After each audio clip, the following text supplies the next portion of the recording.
Sejauh ini, dalam pelajaran tentang kesetiaan pada perjanjian ini, kita telah melihat pentingnya arti dari nasihat perjanjian dan pembaruan perjanjian bagi para pembaca asli kitab Yosua. Kini, kita perlu beralih pada topik utama ketiga dalam pelajaran ini, yaitu penerapan Kristiani dari bagian kitab Yosua ini.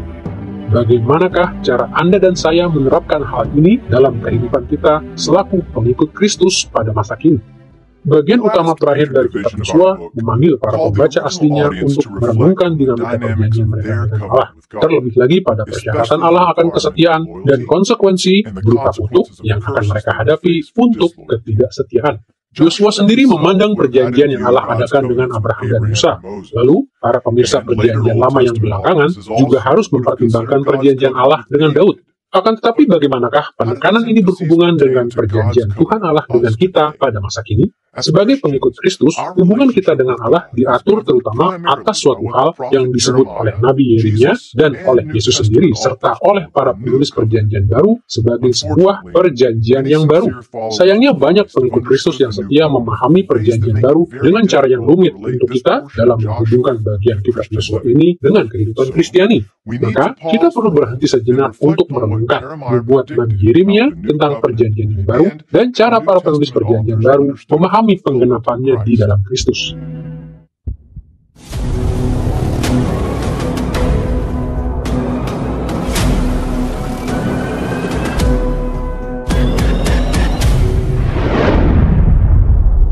Mari kita perhatikan perkataan Nabi Yeremia dalam Yeremia pasal 31 ayat 31 sampai 32 berikut.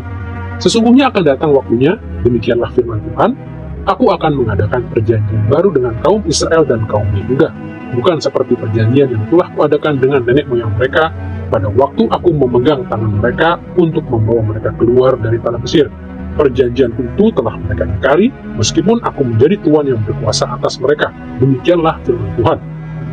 Perikop ini mengumumkan bahwa setelah pengasingan ke Babel, Tuhan Allah akan membuat satu perjanjian baru, atau dapat kita terjemahkan sebagai pembaruan perjanjian dengan kaum atau bangsa Israel, serta kaum atau suku Yehuda.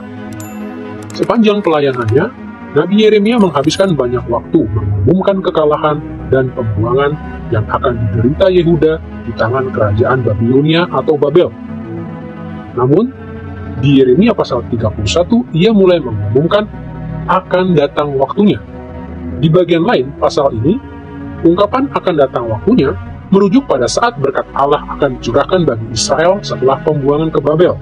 Perlu untuk dicatat bahwa perjanjian yang baru ini berbeda dengan perjanjian yang Allah buat dengan leluhur mereka di masa Musa. Seperti kita lihat di Yosua pasal 23 dan pasal 24, jika Israel melakukan pelanggaran serius pada perjanjian Allah dengan berpaling pada penyembahan berhala, maka mereka akan menderita konsekuensi dari penderitaan dan masa pembuangan dari tanah perjanjian. Teramat disayangkan, Israel melanggar perjanjian dengan Allah dan mereka menderita di bawah tirani bangsa-bangsa non-Yahudi selama ratusan tahun. Namun Yeremia memberi harapan pada Israel bahwa setelah masa pembuangan, Tuhan Allah akan menunjukkan belas kasihan dan menetapkan sebuah perjanjian yang baru. Dalam Yeremia pasal 31 ayat 33 sampai 34, Allah menjamin bahwa perjanjian yang baru tersebut tidak akan berakhir dengan kegagalan seperti perjanjian dengan Musa. Kita baca di ayat tersebut, aku akan menaruh Tauratku dalam batin mereka dan menuliskannya dalam hati mereka, maka aku akan menjadi Allah mereka dan mereka akan menjadi umatku. Dan tidak usah lagi orang mengajar sesamanya atau mengajar saudaranya dengan mengatakan, kenallah Tuhan, sebab mereka semua besar kecil akan mengenal aku. Demikianlah firman Tuhan. Sebab aku akan mengampuni kesalahan mereka dan tidak lagi mengingat dosa mereka. Sesungguhnya ayat ini menjelaskan bahwa perjanjian yang baru tidak akan gagal, karena Tuhan Allah akan sepenuhnya mengubah umatnya, sehingga mereka akan setia padanya. Allah akan menaruh Tauratnya dalam batin mereka dan menuliskannya dalam hati mereka. Beberapa perikop seperti Ulangan pasal 30 ayat 10 mengisyaratkan bahwa memiliki hati yang selaras dengan hukum Allah adalah gambaran ideal dari umat Allah. Kemudian dengan anugerah Allah akan selalu ada sisa-sisa bangsa Israel yang setia yang menuju ke arah gambaran ideal ini.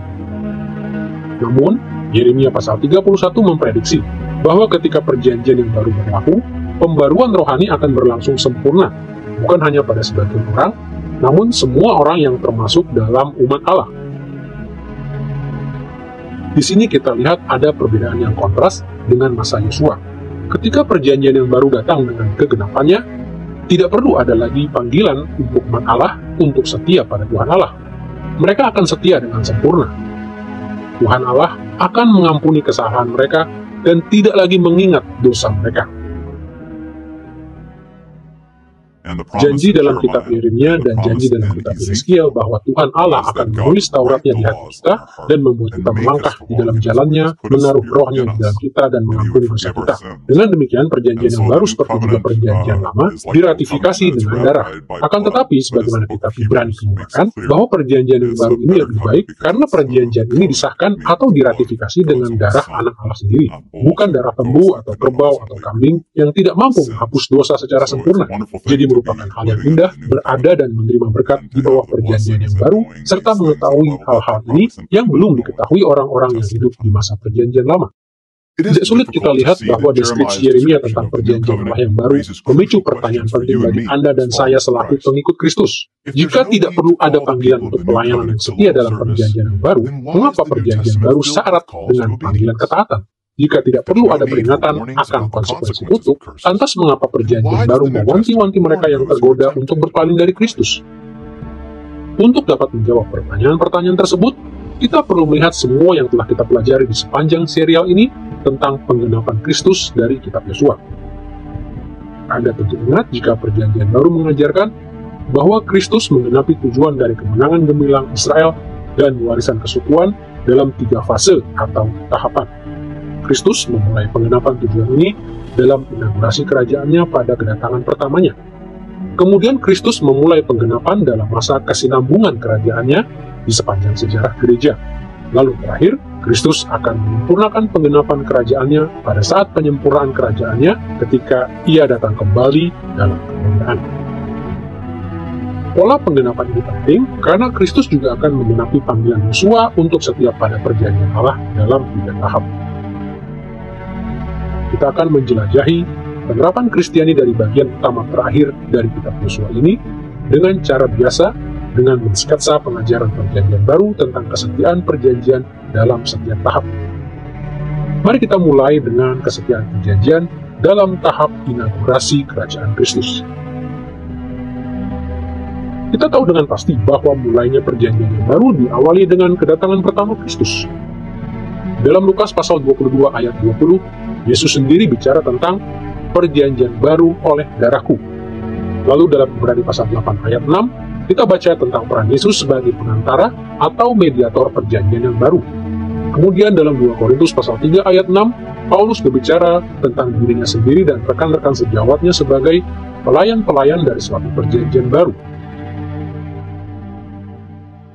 Pada perjamuan terakhir, Tuhan Yesus dalam kitab Injil menjelaskan bahwa pengorbanan dan kematiannya memiliki dua tingkatan makna. Benar bahwa itu merupakan sebuah korban penebusan, dan Yesus menderita murka Allah karena dosa kita dan menggantikan kita sehingga kita terbebas dari murka Allah. Selain itu, Yesus juga menjelaskan bahwa kematiannya merupakan pengorbanan yang memulai sebuah perjanjian. Darahnya mengawali satu perjanjian baru, seperti yang Yesus katakan dengan gamblang di Injil Matius dan Injil Lukas. Jadi kematian Yesus adalah pengorbanan yang membawa era perjanjian yang baru. Perjanjian baru menggarisbawahi 2 cara Kristus melakukan inaugurasi perjanjian yang baru. Di satu sisi, perjanjian baru menekankan kaki Yesus sebagai seorang Mesias. Bangsa Israel yang telah menderita selama ratusan tahun di bawah kutuk pembuangan, seperti yang telah Yosua peringatkan akan menimpa mereka. Kemudian Allah Bapa mengirim Yesus sebagai wujud kemurahan hati dan belas kasihan yang tidak ada tandingannya. Unsur kedua dari Tritunggal berinkarnasi sebagai anak Daud yang agung, yang secara sempurna menggenapi seluruh persyaratan perjanjian untuk setia pada Allah, bahkan sampai ke titik maut, dan menjadi penebus dosa bagi semua yang benar-benar percaya kepadanya. Untuk pelayanan Kristus ini, Allah memberikan berkat kebangkitan dan kenaikan ke surga sebagai penguasa tertinggi atas segalanya. Perjanjian baru juga menambahkan bahwa para orang percaya sejati kini ada dalam Kristus, yang berarti Mereka dikenali dan diidentifikasi dengan Kristus dalam sidang pengadilan surgawi. Kita semua duduk di surga bertahta dengan Kristus dalam kemuliaan. Namun di sisi lain, karya agung Yesus dalam inaugurasi kerajaannya tidak membawa gereja di bumi pada kesempurnaan seperti nubuat Yeremia tentang perjanjian yang baru. Di gereja abad pertama masih terdapat saudara-saudara palsu, sebutan yang Paulus nyatakan di 2 Korintus pasal 11 ayat 26 dan Galatia pasal 2 ayat 4. Jika mereka tidak bertobat, maka para saudara palsu itu akan menderita malapetaka berupa penghakiman abadi dari Tuhan Allah. Akan tetapi bagi kita sebagai orang percaya sejati, kita tidak hanya ada dalam Kristus, namun Kristus ada di dalam kita lewat Roh Kudus selama kita hidup di hidup ini. Roh Kudus memimpin para orang percaya sejati dalam proses penyempurnaan seumur hidup yang kita sekarang alami, seperti yang terdapat dalam 2 Korintus pasal 7 ayat 1 untuk menyempurnakan kekudusan kita dalam takut akan Allah. Realitas ini menjelaskan alasan Yesus dan para penulis perjanjian baru kerap menekankan dinamika perjanjian selama abad pertama dengan cara yang sama dengan nasihat Yosua di dalam pidatonya. Sama seperti Yosua memimpin Israel ke arah pembaruan perjanjian, Yesus dan para rasulnya menahbiskan pemberitaan firman dan perjamuan kudus sebagai sarana pembaruan perjanjian di dalam perjanjian yang baru. Secara terus-menerus mereka menegaskan kemurahan hati Tuhan Allah. Mereka juga memanggil gereja untuk memberikan respon berupa kesetiaan pada Allah. Dalam kalimat yang terkenal di Roma pasal 12 ayat 2, Paulus menekankan bahwa janganlah kamu menjadi serupa dengan dunia ini, tapi berubahlah oleh pembaruan budimu. Kemudian para rasul juga kerap menasihati gereja yang kelihatan dalam masa hidup mereka akan adanya konsekuensi berat berupa penghakiman Allah untuk mereka yang berbalik dari Kristus. Seperti yang kita baca di Ibrani pasal 10 ayat 29 bahwa betapa lebih beratnya hukuman yang harus dijatuhkan atas dia yang menginjak-injak anak Allah, yang menganggap najis darah perjanjian yang menguduskannya. Sama seperti nasihat Yosua tentang perjanjian di masa hidupnya, perikop ini, beserta perikop yang serupa dalam perjanjian baru, menasihati para saudara palsu untuk datang dengan iman yang menyelamatkan. Mereka juga menasihati para orang percaya sejati untuk terus melayani Allah dengan setia. Dalam pemahaman ini, tidaklah sulit bagi kita untuk melihat penerapan 5 tema dari pasal-pasal terakhir kitab Yosua dalam perjanjian yang baru. Pada saat kita melihat penekanan pada otoritas Allah dalam bagian utama terakhir kitab Yosua ini, kita diingatkan tentang cara Kristus menunjukkan otoritas tertinggi Allah dalam kedatangan pertamanya. Ketika kita menemukan dinamika perjanjian Allah dalam catatan Yosua, kita pun diingatkan akan cara Kristus menetapkan dinamika dari perjanjian yang baru. Penekanan Yosua pada standar hukum Musa sudah sepatutnya membalikkan hati kita pada ketaatan sempurna Kristus dan panggilan Yesus pada para pengikutnya untuk hidup sesuai dengan hukum Allah dalam pemahaman akan perjanjian yang baru. Kemudian, gambaran Yosua akan kuasa supernatural Allah terhadap Israel selayaknya menuntun kita untuk mengerti kuasa supernatural yang dipertunjukkan dalam inaugurasi kerajaan Kristus. Terakhir, fokus pada persatuan seluruh Israel dalam bagian utama kitab Yosua ini sepatutnya mengingatkan kita betapa Yesus beserta para rasul dan nabinya kerap memanggil kesatuan gereja. Setelah kita membahas penerapan Kristiani dalam hubungan antara kesetiaan perjanjian dengan inaugurasi kerajaan Kristus, kini kita akan berlanjut pada cara-cara panggilan kesetiaan dan pembaruan perjanjian Yosua diterapkan pada masa kesinambungan umat Allah sepanjang sejarah gereja. Jika kita bandingkan kerajaan Kristus di abad pertama dengan kerajaan Kristus di masa kini, jelas kita lihat bahwa Kristus yang telah naik ke surga telah memperoleh banyak hal. Selama 2 milenium terakhir, selama Kristus bertahta atas langit dan bumi, gerejanya telah berkembang di seluruh dunia. Hingga kini di masa kita, gereja masih terus berkembang. Kendatipun kemenangan telah diraih Kristus atas musuh-musuhnya, tapi penekanan Yosua pada kesetiaan perjanjian juga berlaku bagi gereja di setiap masa. Di satu sisi, Kristus sendiri masih bertahta di surga dan terus mewakili umatnya dalam pengadilan surgawi. Kita ada di dalam Kristus, dan Allah masih memperhitungkan, atau dalam istilah yang lebih baru, mengimputasikan kebenaran Kristus pada setiap orang yang datang dengan iman yang menyelamatkan, hingga berkat mereka yang kekal tetap terjamin di dalam Kristus. Lebih dari itu, jika kita berbuat dosa, Kristus akan menjadi pembela kita dan mewakili kita di hadapan tahta Allah. Dalam kata-kata Ibrani pasal 7 ayat 25, Ia atau Kristus sanggup juga menyelamatkan dengan sempurna semua orang yang oleh Dia datang kepada Allah, sebab Ia hidup senantiasa untuk menjadi pengantara mereka. Akan tetapi di sisi lain, gereja Kristus masih jauh dari sempurna.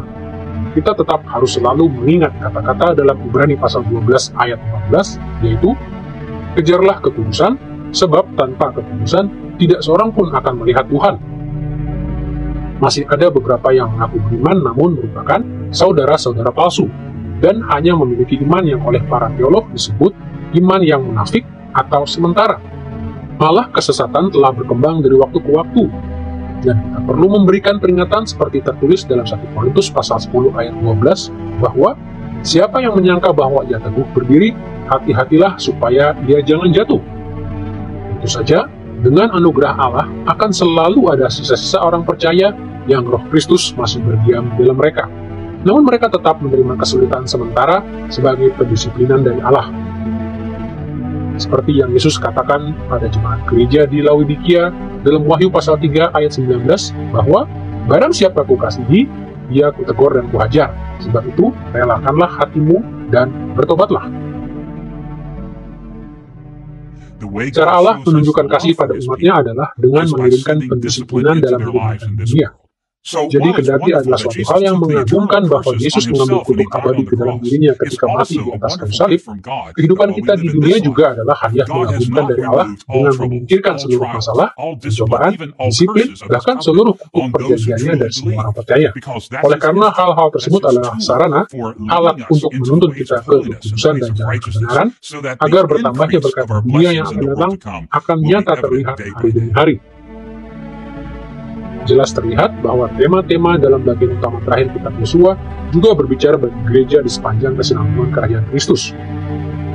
Otoritas Allah dalam bagian ini mengingatkan kita akan otoritas Kristus atas gereja kita dan atas kehidupan pribadi kita pada saat ini. Dinamika dari perjanjian Allah di masa Yosua memanggil kita untuk menerapkan dinamika perjanjian yang baru di dalam Kristus saat kita mengakui kemurahan hati Allah, memberikan kesetiaan kita padanya, dan menerima hasil dari perjanjian kita dengan Allah. Pada saat kita membaca penekanan Yosua pada standar hukum Musa, kita sepatutnya selalu menelaah perjanjian lama maupun perjanjian baru dalam pemahaman atas segala yang Kristus telah raih untuk memandu kita dalam kehidupan sehari-hari. Sebagaimana renungan Yosua akan kuasa supernatural Allah terhadap Israel, kita seharusnya bersukacita akan pertunjukan kuasa supernatural Allah bagi gerejanya lewat Kristus, bahkan sampai pada saat ini. Kemudian tentu saja fokus pada seluruh Israel dalam bagian kitab Yosua ini memanggil kita untuk mendorong persatuan umat perjanjian Allah di dalam Kristus sepanjang perkembangan gereja ke seluruh dunia. Seperti kita telah lihat, penerapan Kristiani dari bagian terakhir kitab Yosua berfokus pada segala hal yang telah Kristus raih dalam inaugurasi kerajaan Kristus dan masa kesinambungan kerajaan itu pada masa kita. Akan tetapi, hal itu juga berlaku pada penyempurnaan kerajaan ketika Kristus akan membawa seluruhnya ke dalam penggenapan yang sempurna. Di satu sisi, pada saat Kristus datang kembali dalam kemuliaan, Ia sendiri akan menerima warisan pusaka sepenuhnya di langit baru dan bumi baru atas kesetiaan yang sempurna pada perjanjian Allah. Dalam Wahyu pasal 11 ayat 15 kita baca bahwa pada saat itu, pemerintahan atas dunia akan dipegang oleh Tuhan kita, dan Dia yang diurapinya, dan Ia akan memerintah sebagai Raja sampai selama-lamanya. Lalu menurut Filipi pasal 2 ayat 11, segala lidah akan mengaku Yesus Kristus adalah Tuhan bagi kemuliaan Allah Bapa. Kemudian di sisi lain, pada saat kedatangan Kristus kembali, gereja akan sepenuhnya dimurnikan dan dimuliakan. Berkat dari anugerah umum Allah pada orang yang tidak percaya di kehidupan ini akan menambah hukuman kekal mereka. Sedangkan kutuk yang mereka alami di kehidupan ini hanyalah pembuka dari hukuman kekal yang akan mereka terima. Namun mereka yang hidup dengan iman yang menyelamatkan dalam Kristus akan memperoleh bagian bersama Kristus di dalam ciptaan baru.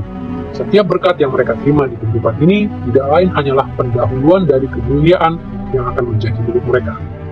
Kemudian kutuk sementara berupa pendisiplinan yang mereka terima dalam kehidupan ini akan menghasilkan upah yang besar. Seperti yang Yakobus katakan dalam kitabnya di pasal 1 ayat 15, bahwa berbahagialah orang yang bertahan dalam pencobaan. Sebab apabila ia sudah tahan uji, ia akan menerima mahkota kehidupan yang dijanjikan Allah. Pada hari itu, janji perjanjian yang baru akan sepenuhnya mengalami penyempurnaan. Seperti kita baca dalam Wahyu pasal 22 ayat 3 bahwa tidak akan ada lagi laknat. Tahta Allah dan tahta anak domba akan ada di dalamnya, dan hamba-hambanya akan beribadah kepadanya. Tema-tema dari bagian terakhir kitab Yosua ini memberikan kita harapan besar dalam menantikan penyempurnaan kerajaan Kristus. Otoritas Allah yang ditampilkan dalam bagian kitab Yosua ini mengingatkan kita bahwa yang kita miliki dalam Kristus ditopang oleh otoritas penuh Allah. Fokus Yosua pada perjanjian Allah memanggil kita untuk bersukacita bahwa pada satu hari kelak kita akan menerima bagian berupa upah atau ganjaran dari kesetiaan Kristus yang sempurna. Kita akan berbesar hati ketika kita mengetahui bahwa penekanan Yosua pada standar hukum Musa akan digenapi dengan ketaatan kita yang sempurna pada kehendak Allah lewat kesatuan kita dalam Kristus di dalam ciptaan baru. Kemudian, perhatian Yosua pada kuasa supernatural Allah terhadap Israel menggerakkan kita untuk merenungkan pertunjukan kuasa Kristus yang tidak ada tandingannya ketika Dia datang kembali. Akhirnya, tema seluruh Israel yang jadi perhatian dalam bagian kitab Yosua ini memanggil kita untuk merayakan bahwa pada saat penyempurnaan kerajaan Kristus, dunia yang baru akan dipenuhi oleh umat Allah yang setia, yang akan menyembah dan melayani Tuhan Allah dalam sukacita kekal.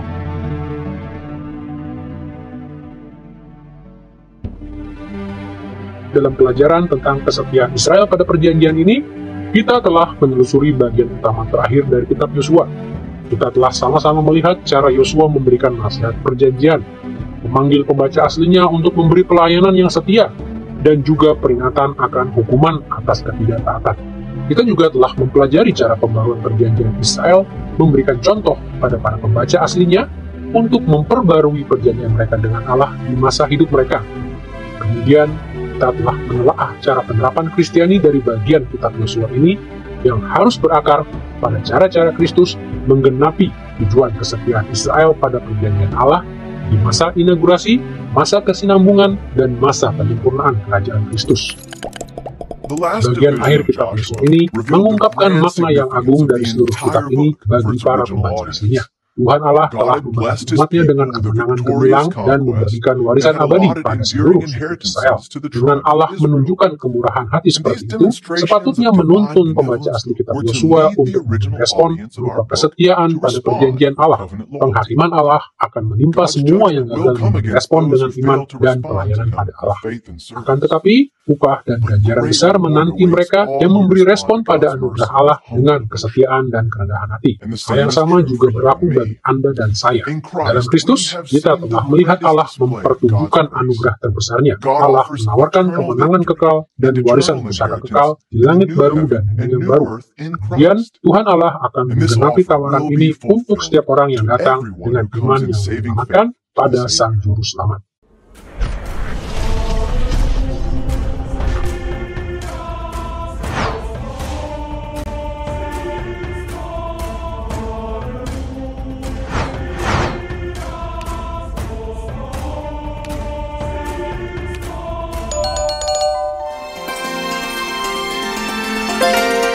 I believe in God the Father Almighty, maker of heaven and earth.